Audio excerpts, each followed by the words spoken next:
Hello guys, अनियोंगा से स्वागत है आपका मेरे यूट्यूब चैनल के ड्रामा गर्ल पर। तो आज मैं आपके पास लेके आई हूँ my girlfriend is an alien का सीज़न 2, जिसका हम सभी को बेसब्री से इंतज़ार था और मैं भी इसके लिए बहुत एक्साइटेड थी। एपिसोड की स्टार्टिंग में दिखाया जाता है कि फांग लैंग उसकी शादी हो रही होती है, जहाँ शाओ शी बहुत सुंदर ड्रेस में आती है। फिर वो सोच रही होती है कि वो कीप टाउन प्लैनेट की एलियन है, जिसका स्पेसशिप खराब हो गया था, तो वो अर्थ पर आ गई थी और वहाँ वो फांग लैंग से मिली, जिसको उसने कार एक्सीडेंट में बचाया था और फिर उन दोनों को प्यार हो गया था। उन्होंने साथ में बहुत सारी प्रॉब्लम्स का सामना किया है और अब वो फाइनली यहाँ हैं और शादी कर रहे हैं।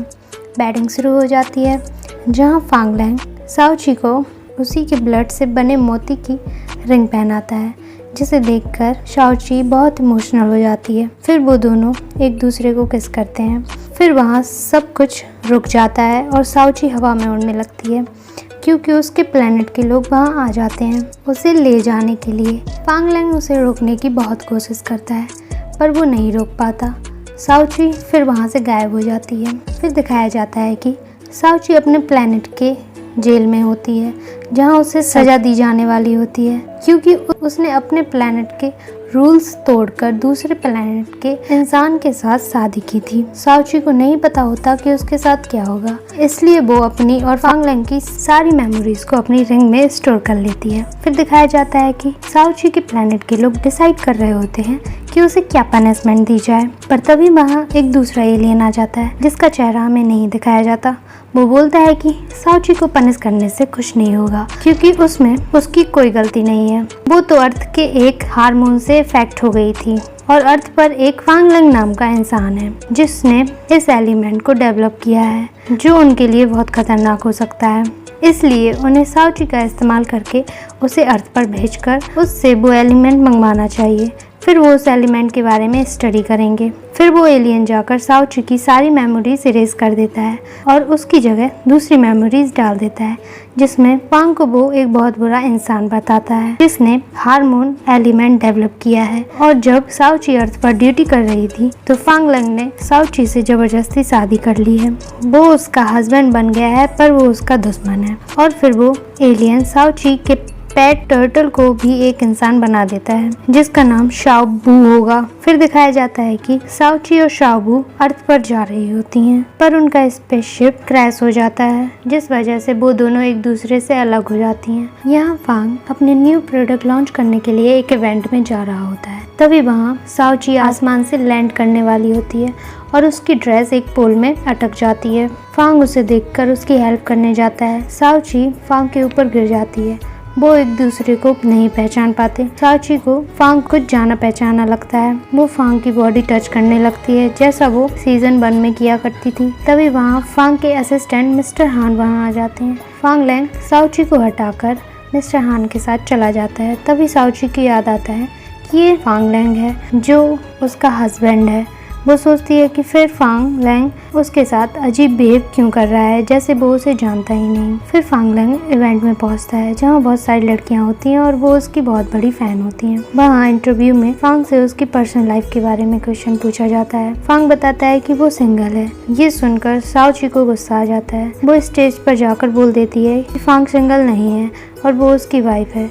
पर तभी वहाँ और भी फांग की फैंस आ जाती हैं, जिन्होंने भी वेडिंग ड्रेस पहना होता है, और वो बोलती हैं कि वो भी उसकी वाइफ है। फिर शाओ ची परेशान होकर टाइम रोक देती है और वो फांग के पास जाती है, जहाँ वो चेक करती है कि फांग तो मूव कर रहा है। ये देखकर शाओ ची शॉक हो जाती है और वो सब नॉर्मल करके वहाँ से चली जाती है। फिर दिखाया जाता है कि फांग के डैड और उसकी स्टेप मॉम यही इवेंट देख रहे होते हैं। उसकी स्टेप मॉम हमेशा की तरह फांग लैंग की बुराई कर रही होती हैं।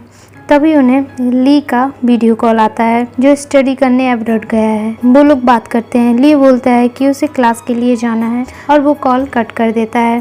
पर फिर दिखाया जाता है कि वो एयरपोर्ट पर है और वापस आ गया है। एयरपोर्ट पर शाओ भी होती है, जो वहाँ सो रही होती है। उसके पास पुलिस ऑफिसर जाते हैं और उसकी आईडी मांगते हैं, पर शाओ भी वहाँ से भाग जाती है।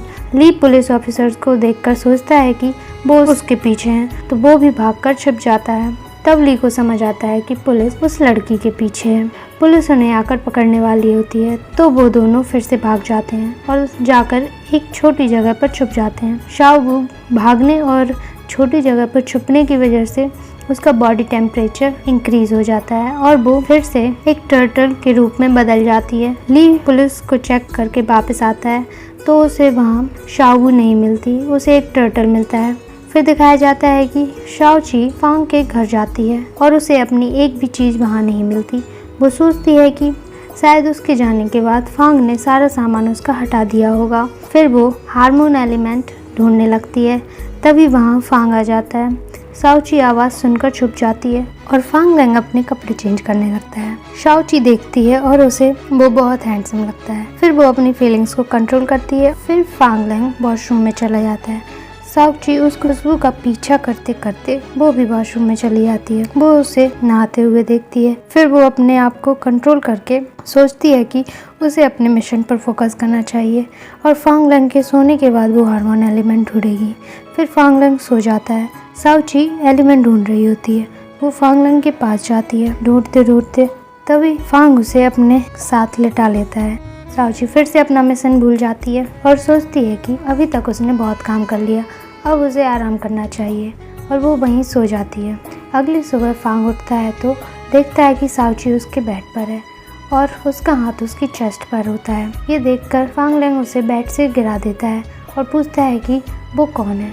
शाओची बोलती है कि वो नंबर 7 है, पर उसे अर्थ पर लोग शाओ शाओची के नाम से जानते हैं। फांग लैंग शॉक हो जाता है और पूछता है कि वो उसके घर में कहाँ से आई। फिर शाओची बोलती है कि वो एमनीशिया का पेशेंट होने का दिखावा बंद करे और वो सिंगल की तरह क्यों रह रहा है। फांग उसकी बातों को समझ नहीं पाता। शाओची फांग से हार्मोन एलिमेंट मांगती है।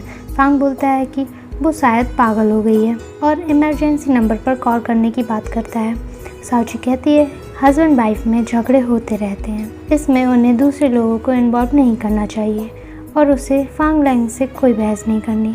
फिर वो वहाँ से बाय बोलकर चली जाती है। फांग अपने असिस्टेंट मिस्टर हान को कॉल करके शाओची के बारे में इंफॉर्मेशन निकलवाने को बोलते हैं। बाहर जाते हुए शाओची को शाओगू टर्टल के रूप में मिलती है। शाओगू उसके साथ क्या हुआ सब बताती है और पूछती है कि क्या उसे हार्मोन एलिमेंट मिला। शाओची बताती है कि उसे फांग लैंग के घर में नहीं मिला, तो शायद वो उसकी कंपनी में होगा।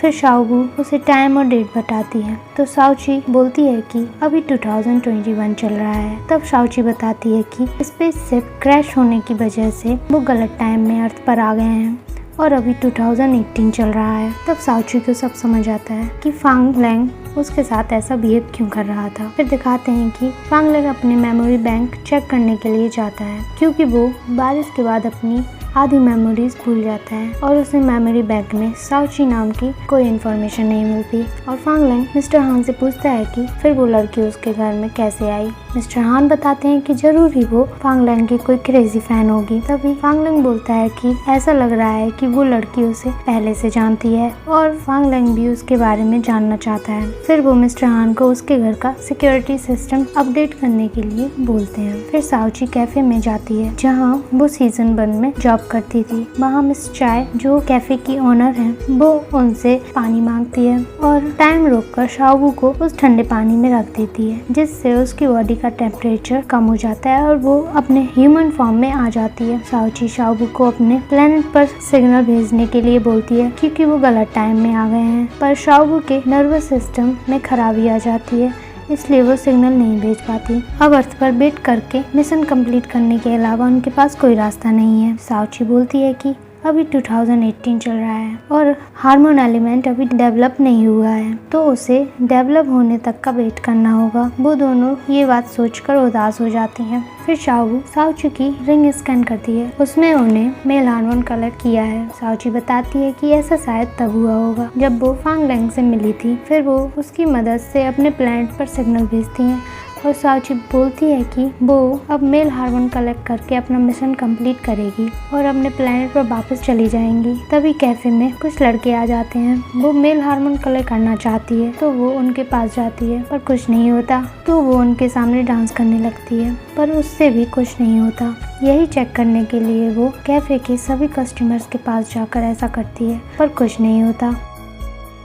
वो लोग साउची को पागल समझते हैं। तभी वहाँ मिस चाय आ जाती हैं। वो समझती हैं कि साउची दूसरे रेस्टोरेंट की स्पाई है और यहाँ उनके कस्टमर्स को भगाने के लिए आई है। साउची बोलती है कि ऐसा कुछ नहीं है और वो वहाँ से जाने लगती हैं, पर मिस चाय उससे पेमेंट मांगती हैं। साउची उन्हें अपने प्लेनेट की करेंसी दे देती है, पर मिस चाय समझ जाती है कि वो लोग उसे बेवकूफ़ बना रही हैं, तो वो साउची और शाओबू को अपने कैफे में काम करने के लिए बोलती हैं, जहाँ शाओबू सोचती है कि मेल हार्मोन कलेक्ट क्यों नहीं हो रहा। तभी साउची शाओबू को लेकर फांग के पास जाने के लिए टेलीपोर्ट हो जाते हैं। ये देखकर मिस चाय बेहोश हो जाती हैं। साउची फांग के पास पहुंच जाती है। फिर वो साउची फांगलैंग के पास पहुंच जाती है और उसके सामने डांस करने लगती है मेल हार्मोन कलेक्ट करने के लिए, पर उससे भी कुछ नहीं होता। फांगलैंग वहाँ से जाने लगता है। साउची देखती है कि फांगलैंग की तरफ एक कार आ रही है और उसका एक्सीडेंट होने वाला है, तो वो टाइम स्टॉप करके उसे बचाने चली जाती है और फांगलैंग उसकी गोद में आ जाता है और तब उसकी बॉडी से हार्मोन निकल कर साउची की रिंग में कलेक्ट होने लगता है। ये देखकर साउची बहुत खुश हो जाती है और ये एपिसोड यहीं खत्म हो जाता है।